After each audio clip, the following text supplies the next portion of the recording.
So both the central banks, the Federal Reserve and Bank of Canada, have made comments recently talking about how they don't really see interest rate cuts in the near future.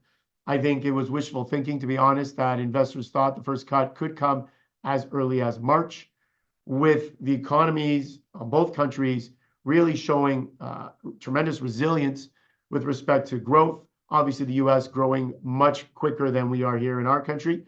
But as Minister Fedeli said, when the US sneezes, we catch a cold. If the US is going to continue to have GDP numbers in the 3-4% range, and I believe the Atlanta Fed right now is predicting around a 3 to 4% increase in first quarter GDP of this year, then Canada and Ontario in particular will reap the rewards, because as we know, they are our largest trading partner, and it could only benefit us here in our country if the US continues to do well. And so with the US doing well, Canada kind of flatlining, but still growing, even though it's only a little bit, but they're still growing.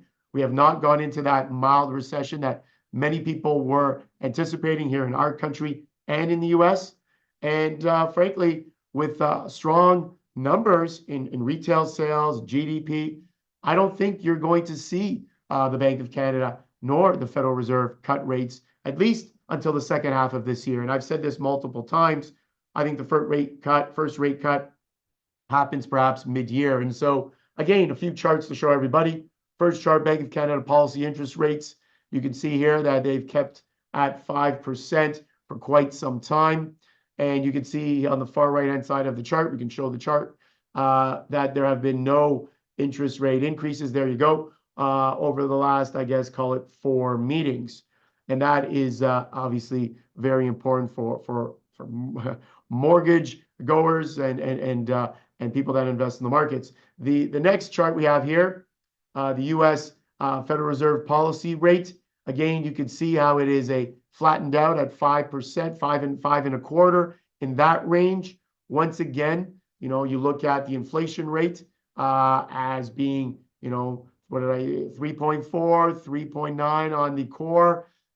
It's a big gap between the 5% Fed funds rate and inflation rate in the United States. And I guess the last chart or actually we have 2 more charts here. We have a chart on Bank of Canada and the Federal Reserve, both holding rates. You can see this is a GDP chart. You can see how GDP has fared, gross domestic product, how it's done in the US, and you can see how well it's done on the far right-hand side.